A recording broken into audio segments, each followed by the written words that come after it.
Hey there YouTube lovers, my name is BB8 and today I am going to rank every Overwatch hero again. I did promise to put this video out in October all the way back in 2022, but unfortunately my packed schedule got in the way of it. And since then we have had Hazard and Freja added into the roster.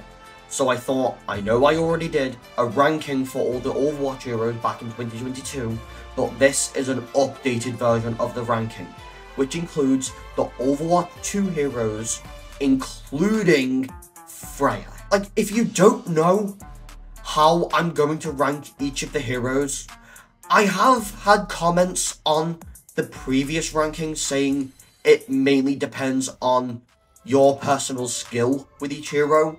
But no, my take on the Overwatch ranking is not based on the gameplay or my personal skill with each hero. Only because I don't think it would have been fair to judge heroes by gameplay alone. So I thought, I'm going to give each hero 4 categories. Gameplay, which will represent the quality of the moveset. Character will represent the background, lore, and personality of the hero. Skins will represent the quality of their skins. And the difficulty, this is kind of a difficult one to explain, but if difficulty I give a 10, that means they're easy. If I give difficulty a 1, that means they're a pain to fight. So 1 means hard and 10 means easy. And each of these categories will have a score out of 10. And the amount of points each hero gets, I will divide by 4, and that will be their overall score, which will indicate their place on the ranking. So, without further ado, let's get into it, shall we? To start the video off, after going through all of the heroes in the game, I was actually surprised that no one ended up in F tier, meaning that the weakest Overwatch hero is a D tier. And starting off with the 7 D tiers, last place on the list has not changed from my Overwatch ranking in 2022. And I feel like if you've already seen it, you might already know who it is. Number 43, Mei. Look, Mei, I do like a good hero who does deal with ice, but I just feel like Mei doesn't do it for me. Her gameplay, I didn't really find pretty good.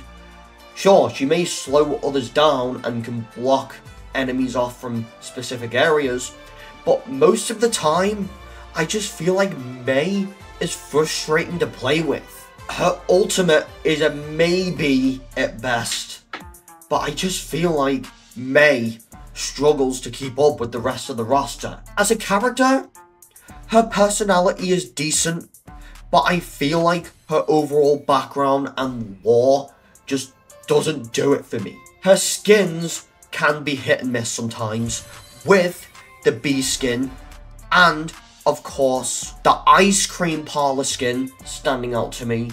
But everything else we've had for Mei so far is just take it or leave it, because most of her skins just lean into seasonal events. And the real problem is, Mei is a nightmare to face off against in the fight, which makes Mei more annoying than fun to play against. Number 42, Junker Queen. Going into Overwatch 2, I actually was expecting something great out of Junker Queen, but I just feel like Junker Queen was a hero that didn't stick the landing for me quite well. Her abilities, I feel like, were meant to do more than they actually do in the game. The shotgun ability is underwhelming. Her axe breaks the promise from the trailers, and I just feel like her functioning as a tank hero is kind of like a big issue. I feel like Junker Queen has no idea what she wants to be as a hero. And I feel like her character is cool personality-wise, being gritty, Mad Max inspired, but I just feel like her background is a bit shallow, which I wanted more background out of the ruler from Junkertown, but unfortunately, we barely had any background for Junker Queen, and that's kind of what made her a bit underwhelming. And the skins, we don't even want to talk about the skins, because if you've seen the legendary skins we've had for Junker Queen, they're just terrible. Like, the legendary skins are just lazy recolors of Junker Queen's outfit. Like, I'm sure we've probably had better skins for her in the shop, but her skins are just not that good at all. And that is probably why Junker Queen is like one of my least favorites from Overwatch 2 so far. And I just feel like Junker Queen is one that doesn't play out good at all. And especially as a hero I couldn't get into, she's sort of a nightmare to face off against in battle. And that is why Junker Queen ranks this low on the list for me. Number 41, Torbjorn. I feel like Torbjorn, in terms of gameplay, hasn't aged very well at all. I just feel like in a more fast-paced game like Overwatch 2, Torbjorn is just not fun to play as. I mean, you're just standing around hoping that your turret will work. That's literally it. There's nothing else to say about Torbjorn's moveset apart from his ultimate.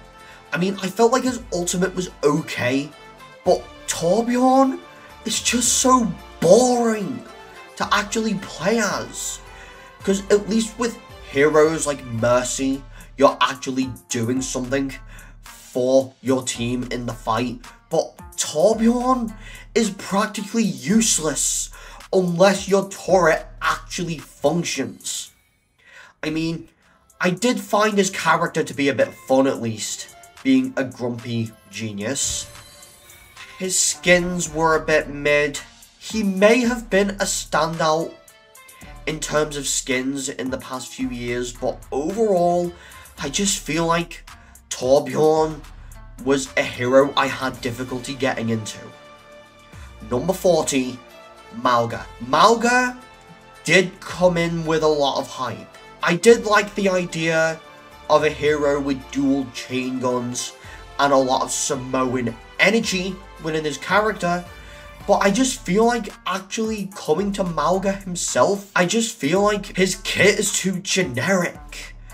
And I actually feel like I liked the fan art I've seen for Mauga better than the actual hero himself. And I just feel like Mauga is less of a threat than he's supposed to be. I mean, he does have a fine ultimate, but overall, Mauga's moveset is just lacking. I do think he does have some cool areas to his character, such as his personality and his contribution to talent, but his skins, I don't think Mauga has had a great selection of skins so far. Yes, his skin in the new Battle Pass in Season 16 may look decent, but I just feel like Mauga is a bit of a nightmare to face off in the fight.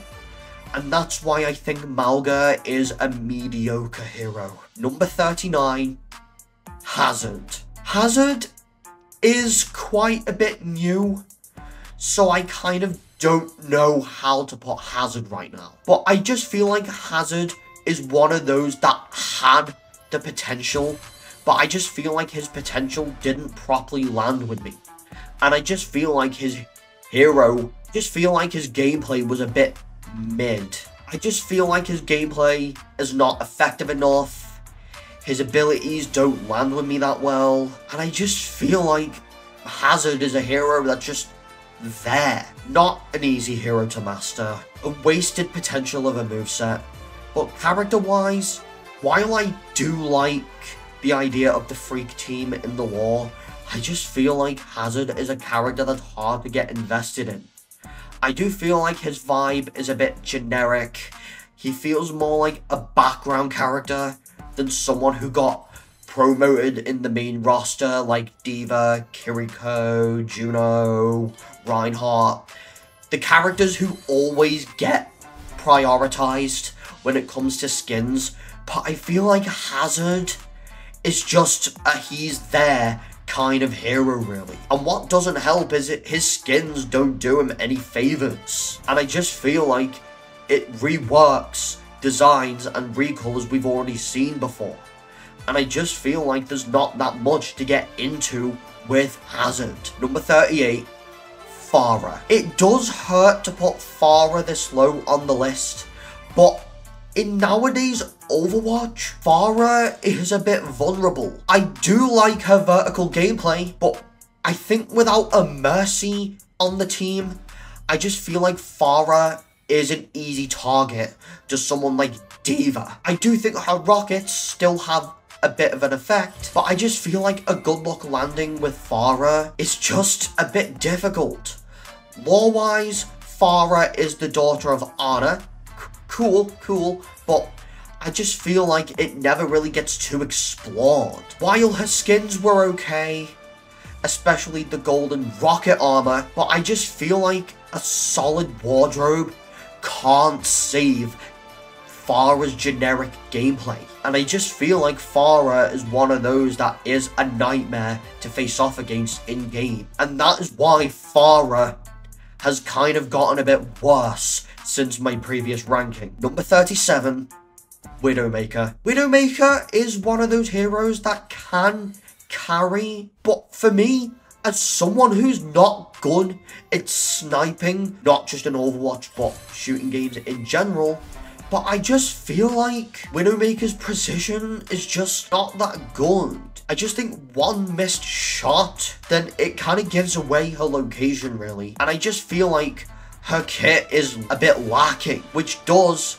make Widowmaker very frustrating to use and fight. As a character, she does have the whole assassin backstory going for her, which is cool, and I do like her whole spider theme with her character, and her skins do have a bit of flair in it, like the cyberpunk and noir, but I just feel like in battle, Widowmaker is very hard to face off against in battle, and I just feel like Widowmaker has not gotten anywhere since the last Overwatch ranking.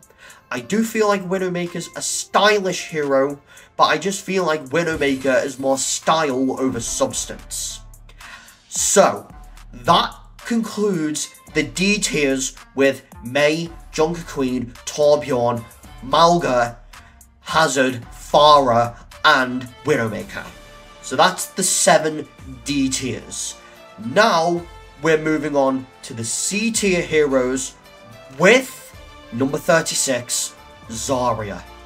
I just feel like Zarya is okay, but I just feel like the gameplay is a bit tiring, especially for those who are not the best at energy management when it comes to heroes. And I feel like burst damage and mobility are essential to playing as Zarya, and I do feel like playing as her tends to be a bit slow and can be outpaced pretty easily. I do feel like the coordination of her kit is crucial, and if your team isn't feeding you energy, I just feel like Zarya is very frustrating to play as. Her character is solid, being strong and loyal, but she doesn't get a lot of screen time lore-wise in newer Overwatch.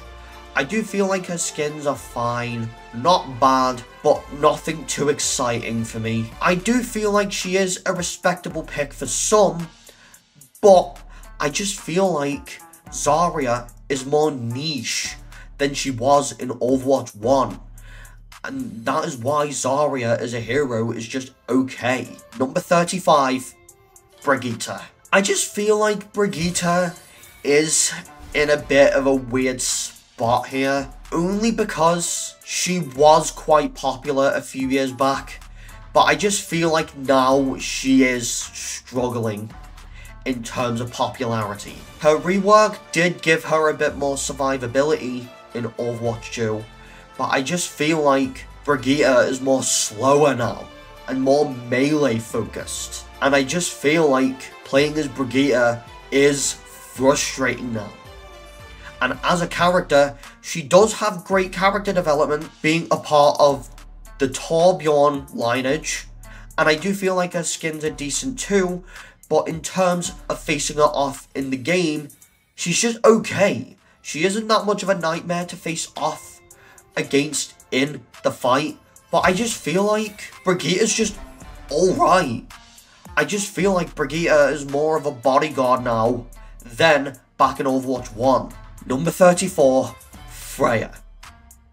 Freja is still new to the roster, but her gameplay is fun with her crossbow mechanics, but I feel like her ultimate really holds her back. And I just feel like this does hold back her potential. I still think Freja is one of those heroes that can adapt to situations, and I do feel like having a crossbow hero is a cool idea. I just feel like the execution for Freja wasn't quite there. Her backstory kind of works, but let's be honest, I feel like some parts of her backstory were recycled from other heroes, such as her vigilante side from Kiriko and her bounty hunter side from Widowmaker. And that kind of what makes her backstory feel a bit familiar to me. Her skins are not off to a bad start, like the recolors are okay, and her Doki Watch skin actually does look decent. I'm probably not going to get it though, but it does look decent. But facing off against Freja in game is actually okay. I still think Freja has potential in Overwatch, but I just feel like Freja is one that's not quite there yet. Number 33, Symmetra.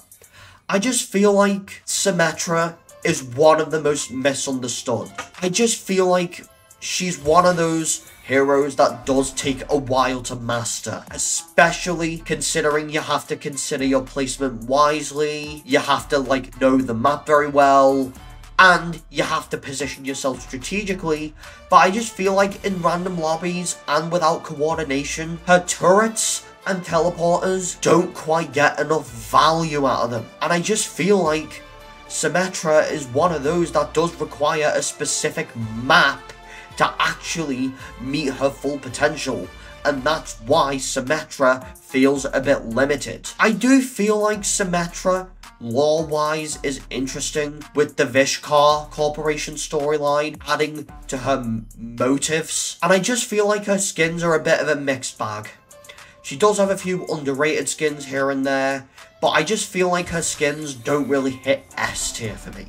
Still, I just feel like Symmetra is for those who do like tactical play. And while Symmetra is not very hard to face off against in battle, I just feel like Symmetra's fun, but not the best. Number 32, Ana. Ana is still a strong support hero, but I just feel like since last time she has fallen a bit behind, especially with the introduction of more support heroes such as Lifeweaver, Illari, Kiriko, and Juno, but I just feel like her skill does remain a bit high, and a good Ana can easily shut down enemies with sleep darts, and I feel like she is vulnerable, and that is quite a problem for her. I just feel like in a solo queue, this can lead to some frustrating matches. I mean, Ana's lore is actually really good. As one of the founding members of Overwatch, she is quite a legend. And I do feel like her skins are pretty solid. And I do feel like Ana will stay relevant even though she isn't quite a popular hero at the moment. I just feel like now's not the time to fall asleep on her, literally. Number 31, Orisa. Orisa's rework in Overwatch 2 did extend her personality a bit. And I do feel like Orisa, it's a step in the right direction. Her javelin is a fun dueling tool to work with, and I do think her new ultimate can be quite useful if you get the timing right, but I just feel like Orisa still suffers from being a bit of a momentum-based hero. Lore-wise, I do love Orisa in terms of lore, being built by Effie of Numbani, who is just trying to be a good protector. Her skins are pretty underrated. Her mythic skin kind of sucks though, but I do feel like her skins were pretty underrated. I just feel like she's not quite the anchor tank that Orisa once was. And I do feel like Orisa is quite difficult to face off in the battle now. But I just feel like Orisa is still dependable if you play as Orisa correctly. Number 30, Baptiste. Baptiste definitely still works, as he can heal and deal solid damage and can keep teammates alive in the immortality field quite well. And I do feel like his kit is effective, but I just feel like it takes solid positioning and timing to really take full advantage of Baptiste's moveset. I just feel like in lower ranks, people don't make use of Baptiste's full potential, and that's why I don't think Baptiste is quite effective enough as a hero. Character-wise, I do think Baptiste has one of the most interesting redemption arcs in the Overwatch lore, giving him a bit of depth. I just feel like his skins were a bit of miss, and there is enough to keep people satisfied with Baptiste, and I just feel like someone who's really good at playing as Baptiste might be effective in battle, but since not a lot of people know how to play as him, I just feel like Baptiste's potential is a bit there. And I don't think Baptiste is that much of a nightmare to face off against the other team, but I just feel like it takes a good Overwatch player to get a good Baptiste in the game. Number 29, Lifeweaver. I do feel like Lifeweaver is a bit unique visually and in gameplay,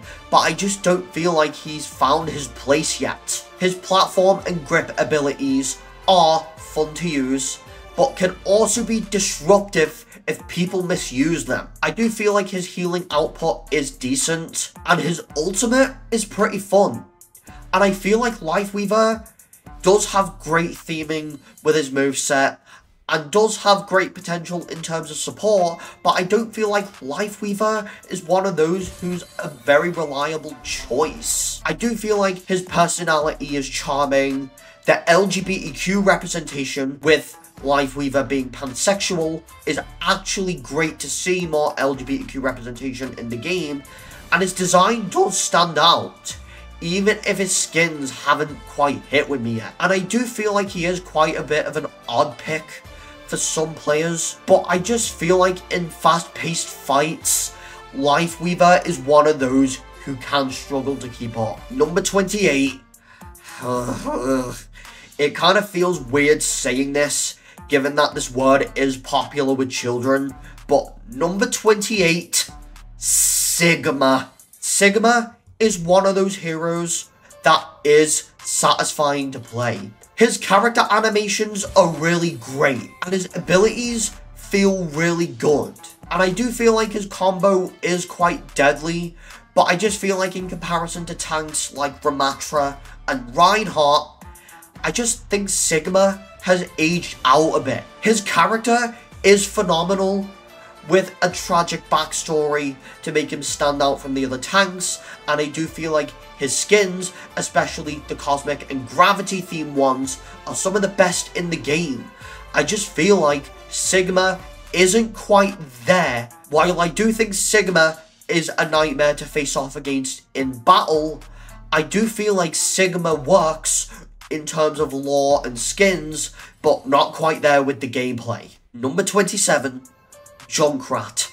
I do feel like the chaotic energy we have from Junkrat, I feel like he is still a great choice, which do catch people off guard, but I just feel like Junkrat is one of those heroes that's more predictable, and the lack of mobility within him kind of holds him back a bit. I do feel like he's strong in defense heavy maps, but can get outmaneuvered pretty easily. Lore-wise, he is a fun wild card with the Aussie duo dynamic with Roadhog never gets old. The variety of skins that Junkrat has is pretty hilarious, but I just feel like in battle, Junkrat is quite moderate to face off against.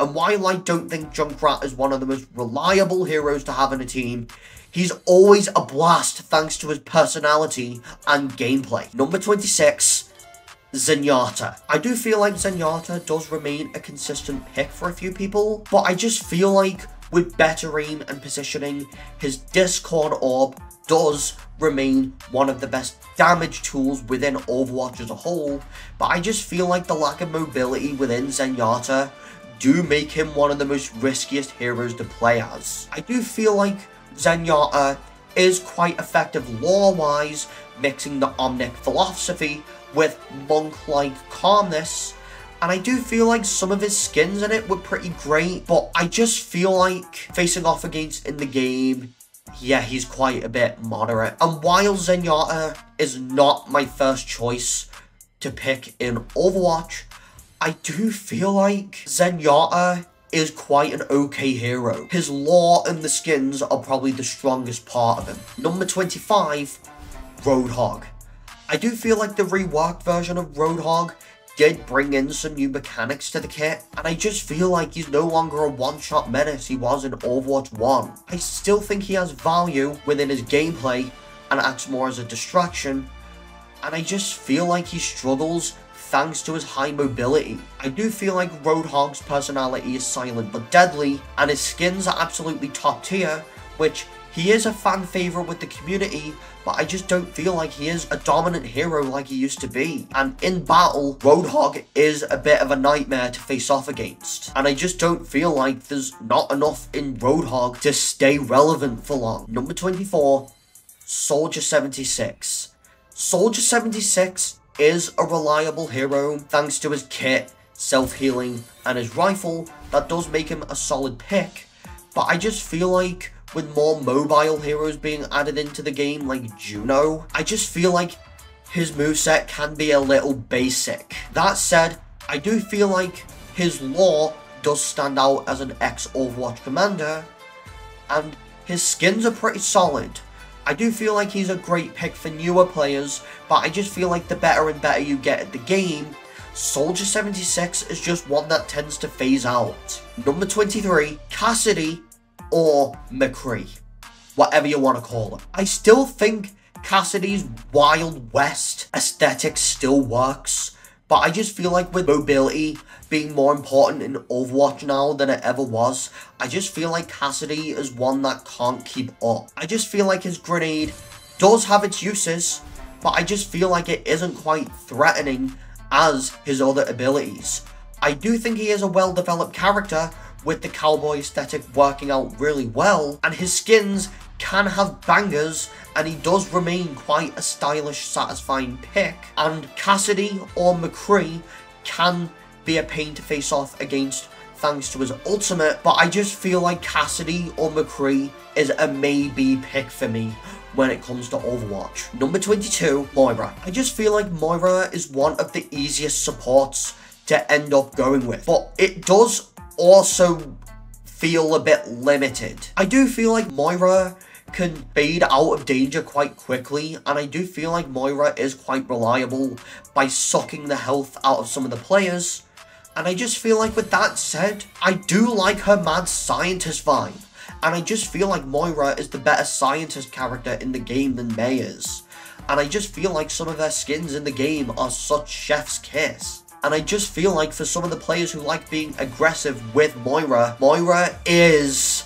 a bit mid facing her off in battle, but I just feel like Moira is an effective option for support, but as a hero, she's just okay. Number 21, Illari. I feel like Illari is quite a new hero. I do like the sun theme that they give Illari, thanks to the damage and healing, but I just feel like Illari is still looking for something that makes her stand out to me, which apparently at the moment she doesn't, but I feel like as a character, she does have a strong identity visually and a bit of interesting lore. Her skins are decent, but I don't feel like there's nothing mind-blowing about her yet, and I do feel like with a bit of reworking, Illari could rise up in the rankings in a few years from now. Number 20, Venture. I do feel like Venture is one of the most exciting heroes in the game. Their drill dash mechanic is really fun to play with, and I do feel like can dive into the ground with ease, but I just feel like their low health and high skill does hold back Venture a little bit. Character-wise, Venture is fun and energetic, and yet again with the LGBTQ representation, with Venture being the first non-binary hero in the game, I just feel like Venture does work character-wise, but I just feel like Venture hasn't had enough skins to even determine their skin selection to be good. Venture is quite a pain to face off in the fight, and I do feel like Venture does have the potential there, but I just feel like Venture is one of those heroes that needs to have an eye on. And that's all 16 of the C tiers. But now we're getting on to the B tiers with number 19, Echo. Echo is one of those heroes that did have a lot of anticipation around the time she first released, but I don't think Echo revolutionized the game. I still think Echo is quite a unique character in the roster thanks to her flight mobility and her duplication ultimate being one of the best ultimates in the game. I don't think it's OP or underwhelming either. I do feel like where Echo really stands out is with the skins, as Echo does have some of the best skin designs in the game. Lore-wise though, she is kind of light. I do feel like Echo does have some potential lore-wise, but the game hasn't fully fleshed Echo out like a lot of other heroes. She's definitely not a hero you'd want to fight with, since I do feel like Echo is quite of a nightmare to face off against thanks to her duplicate ultimate. I do feel like she is tricky to target, and it is kind of really hard to predict her moves as well. Number 18, Sojourn. Sojourn is a solid hero with her railgun mechanic and her potential, and I do feel like she does have a good variety of movement options to work with, thanks to her slide and jump, giving her a bit of standout from Soldier 76, but I just feel like she's quite satisfying to control, especially for players who do have strong aim, but I just feel like her skins, on the other hand, were a bit hit and miss for me. Lore-wise, she does have a decent backstory, but like with Echo, Sojourn is an Overwatch 2 hero, not an Overwatch 1 hero, which does make Sojourn a bit less iconic. I do feel like her role in the Overwatch lore is important, but I don't feel like Sojourn is quite there with how iconic she is. I do feel like facing her off in battle is okay, but I just don't feel like Sojourn is quite groundbreaking. Number 17, Ramattra. I do think Ramattra is quite cool in concept with a peace-seeking Omnic who is done with the system, and I do feel like gameplay wise he's a hybrid menace. Like, you can literally change Ramattra into 2 different forms, and I just feel like this kind of hero design is what makes Ramattra fun to play as. Ramattra does have strong lore thanks to his strong ties with Zenyatta and the broader Omnic resistance, and I do feel like he is one of the better written out of the new heroes, and I do feel like his skins are decent, though nothing stands out to me skin wise, and facing him off in the fight can be a nightmare, especially when he activates Annihilation, and that will literally have your whole team done for. Number 16, Hanzo. Hanzo is one of those heroes that you either love or hate, depending on which side of the storm arrow you're on at the time it's activated. His moveset is all about being precise, and I do feel like someone who's good at Hanzo can shut down an entire team thanks to his ultimate, and I do feel like his gameplay is rewarding if you have proper aim to back it up, but I just feel like Hanzo is very frustrating to deal with in the fight, especially if you're not prepared for those shots. His backstory, I do feel like, is quite dynamic thanks to his brother Genji, giving his lore a lot of strength, and I do feel like Hanzo's skins are top tier, with the blend of tradition and technology giving Hanzo an aesthetic that makes him unlike any other hero in the game. And I do feel like,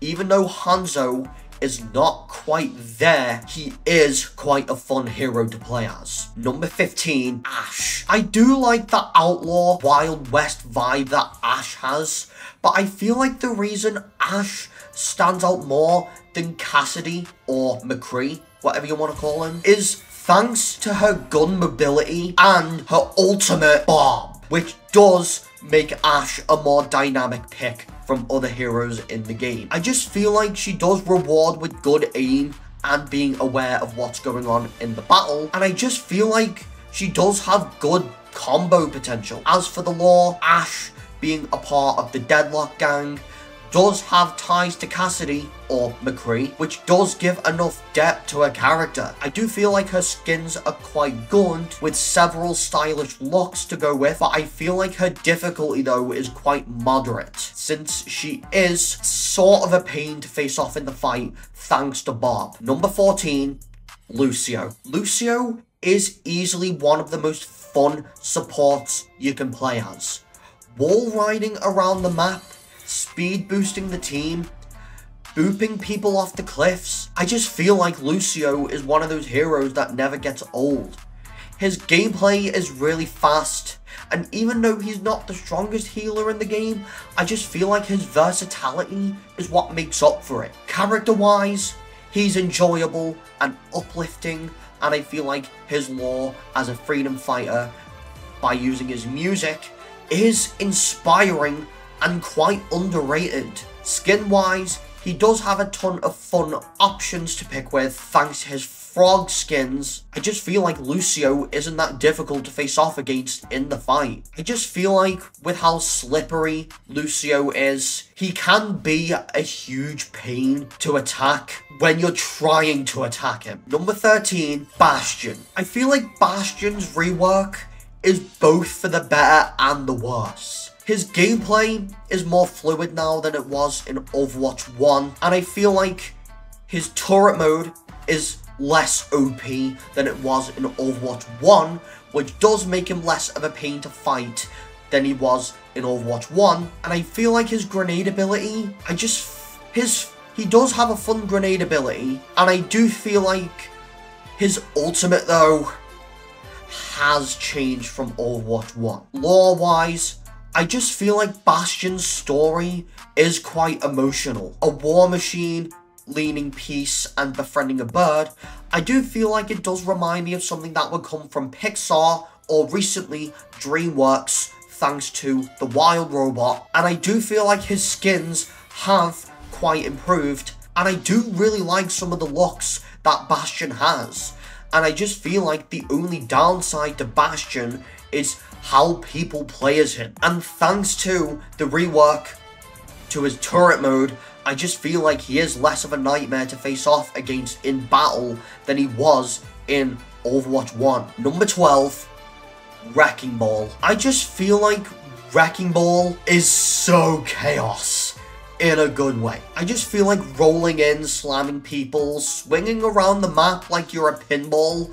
I just feel like there's nothing else like Wrecking Ball in the battle. I just feel like there's nothing else like Wrecking Ball in Overwatch. I do feel like his gameplay is incredibly unique, and if you play as him correct, he can be one of the most annoying tanks to deal with. And I feel like the mobility that Wrecking Ball has is off the walls.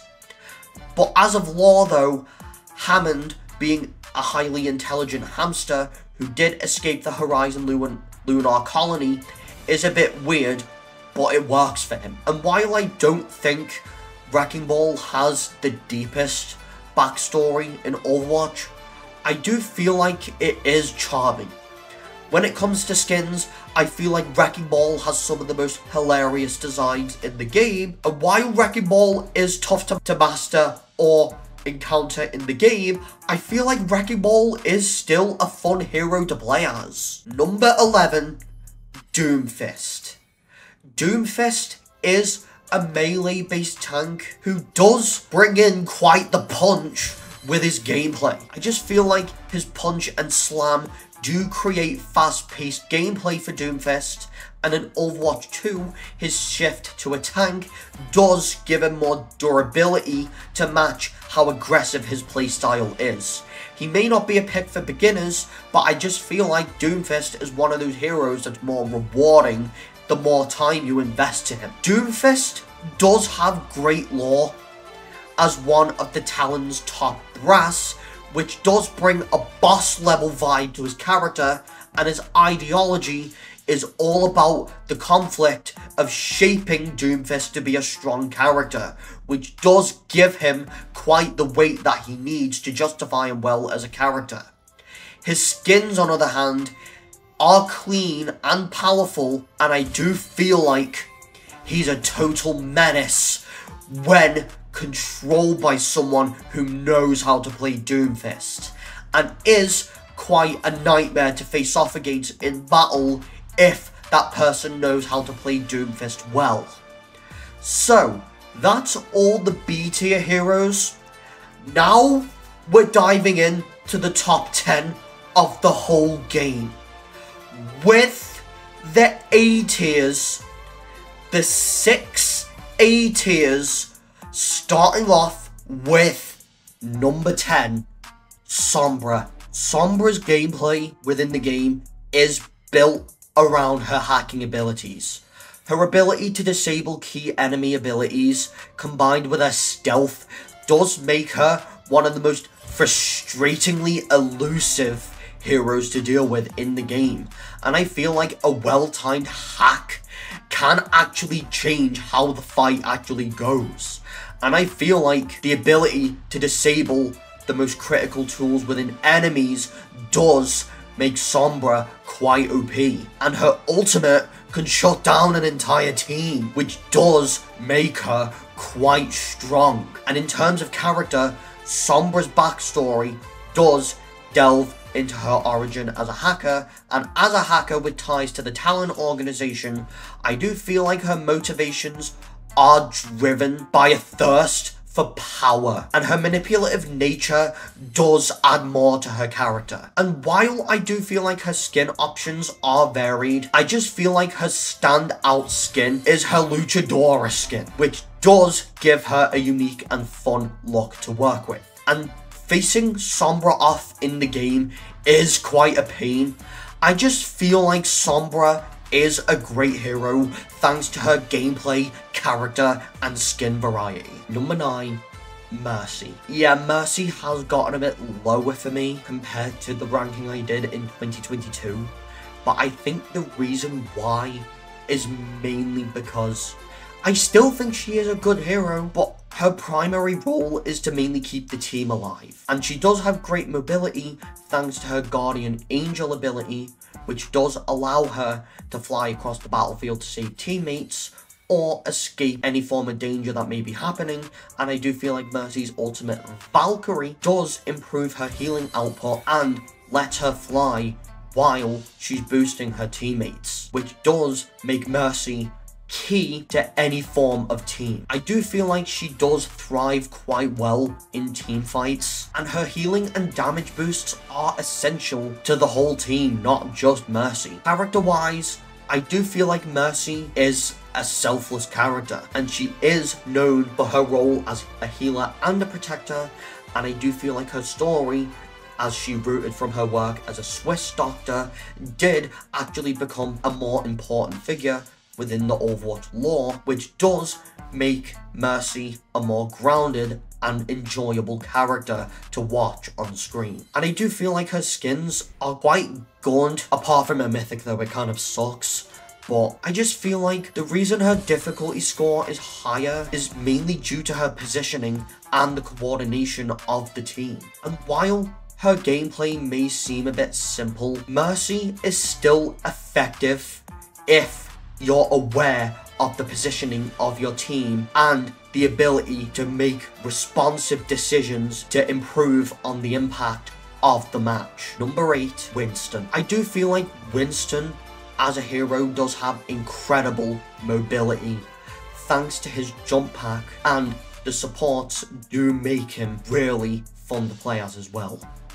His Tesla cannon does continue to deal damage to nearby players, making him an excellent tank choice by applying pressure to some of the heroes, and I do feel like Winston's Primal Rage is a really good ultimate to work with, and where he knocks enemies around with his strength, and I do feel like it is one of the most fun ultimates to play with in the game, and does allow him to throw enemies off ledges and into dangerous areas, which do make the fights more chaotic, in a good way of course.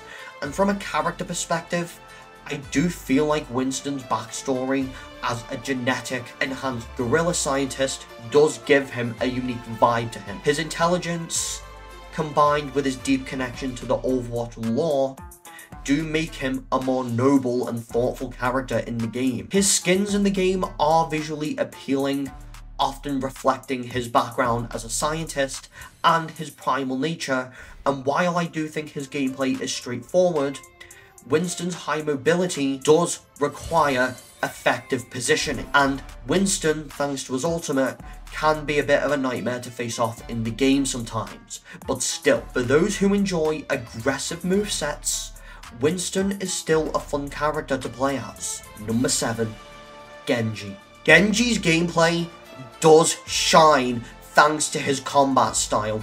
The combination of his deflect, swift movement, and his ultimate being the Dragon Blade do make for a fun moveset. I do feel like his dash, resets, and the ability to reposition himself does allow for aggressive matches, especially when combined with how quick his moveset is and how precise the attacks are executed. However, I do feel like mastering Genji does take a bit of time. I do feel like Genji's character is one of the most powerful in all of Overwatch, thanks to his journey from a rebellious younger brother to becoming this skilled warrior who just became like a cyborg. And thanks to his compelling story of redemption and conflict, his lore is so deeply tied to his character, and that is why I think Genji is a strong character in writing and his gameplay. And I do feel like his skins are some of the best we've seen in the game. No comment, his mythic skin is by far the best in all of Overwatch and can be a nightmare to face off against in the game at times, but I do feel like difficulty wise, Genji is not that bad unlike other heroes. Number 6, Reaper. I think Reaper is one of the most straightforward heroes in the game, with a focus on high burst damage. I do feel like the damage dealt from his shotguns are devastating if damaged up close, and his reaping ability does allow him to heal a portion of the damage that has been dealt from other heroes, which does allow him to stay in the fight for longer in comparison to other damage heroes. His ultimate, Death Blossom, is deadly and can wipe out entire teams if not properly countered. I do feel like Reaper does excel in his skirmishes, and that's what does make him stand out. Reaper as a character is cold and operates in the shadows, often aligned with Talon, and his backstory, riddled with mystery and violence, does paint Reaper as quite a tragic character. And while his skins are well executed, I do feel like the overall grim appearance of Reaper's design is quite good, and I do feel like Reaper is one of the easiest heroes to pick up.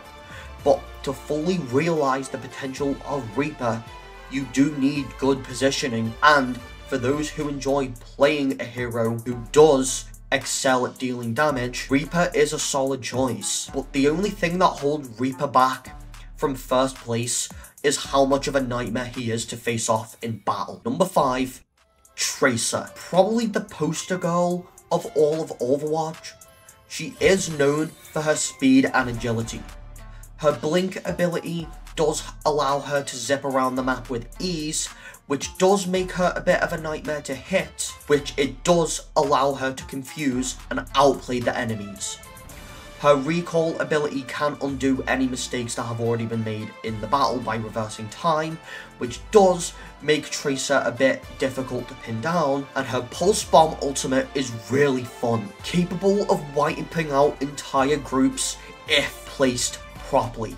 And I do feel like her high mobility within the game does make her quite fun to play as, especially in dangerous situations.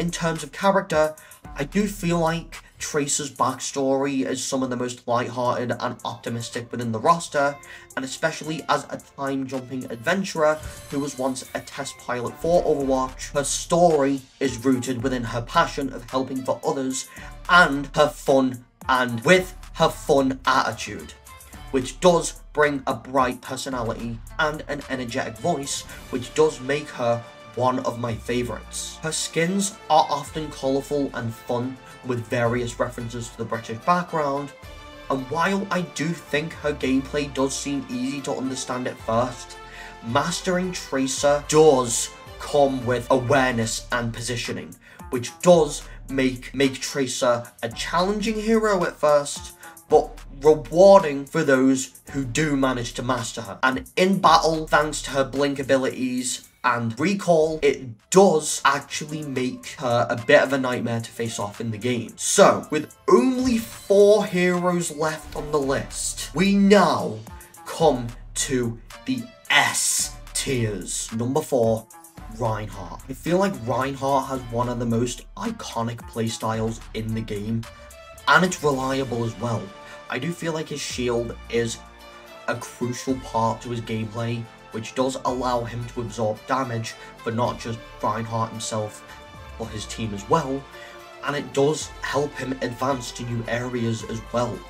And his rocket hammer does make for some strong attacks, and his ultimate is really powerful, and it can change the overall layout of the fight quite well. And I feel like Reinhardt as a character is well executed in backstory, being dedicated to protect the innocent. And I feel like the heroic nature and leadership of Reinhardt is actually what makes him stand out as a character to me. His skins are well designed, but I do feel like Reinhardt does come with some challenges, especially with how hard he is to face off in the fight and how well you need to position him before you actually go ahead with the attack. Number 3, Juno. Juno does bring a unique blend of space-themed abilities, which do make her stand out to me. Being a female space support hero from the Mars colony, I do feel like her futuristic design is well done, which does add more appeal to Juno, especially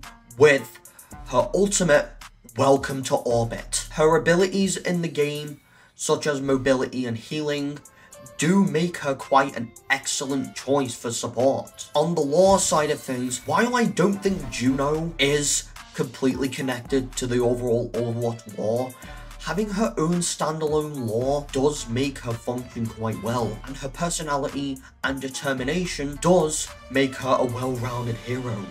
Her skins are well designed, and Juno isn't really that much of a nightmare to face off against in fight. And I do think Juno, gameplay wise, will leave an impression on me for a long time. Number 2, D.Va.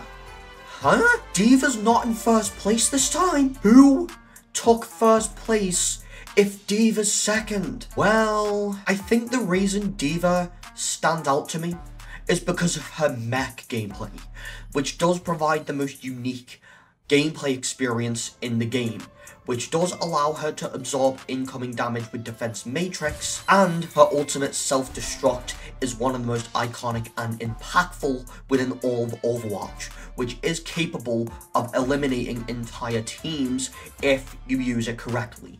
And while her lore doesn't go as deep as some others, her personality and dedication of protecting her city, Busan, with her teammates do elevate D.Va's backstory a bit further. D.Va's skins are some of the best in the game, ranging from some colourful and fun designs to some more even serious ones as well. And while her low difficulty level can make her accessible to newer players, I do feel like facing D.Va off in battle can be a bit of a pain sometimes. And while D.Va is still one of my favorites. I just feel like the only thing that holds her back from first place is her lore not being as deep, and how hard it is to face her off against in battle. So if D.Va's not number one, then who is? Well, number one, Kiriko. I knew immediately that Kiriko would become one of my favorites. From the trailer I first saw her in, I was very interested in the concept of Kiriko's character. Her abilities, such as Protection Suzu and her ultimate Kitsune Rush, do make her quite valuable in the fights. Her abilities are executed well to keep her teammates alive, which do serve Kiriko quite the favour. Kiriko's lore, with her devotion to her family and her tradition, bring her character quite well, and do provide a great blend of her cultural background and the protector of Hanazaka. As a character, she's more grounded, energetic, and noble, while it does provide a good sense of her duty in the game quite well. And while Kiriko is highly prioritized with skins, her skin designs are really good in the game, and do provide a lot of vibrant options within the game, as well as her mythic skin, which is probably one of my favorites alongside Cyberdemon Genji, and I do think her skins do reflect her heritage and heroism quite well.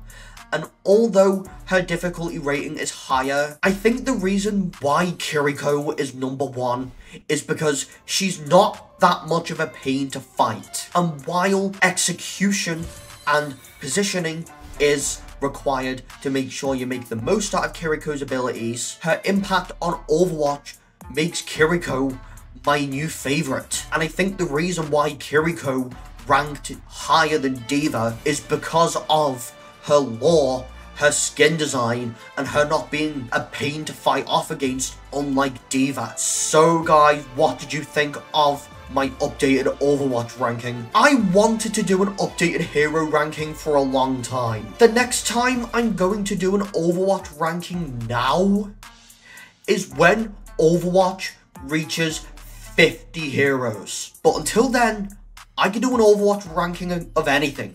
I could rank all the mythic skins, or I could rank all the seasons. But at the end of the day, it did take a long time to make, but hopefully it will all be worth it in the end. So, don't forget to subscribe to my channel, like this video, and turn your notification bell on so you don't miss another video like this one in the future. And I will see you all in a future video. BB8 out.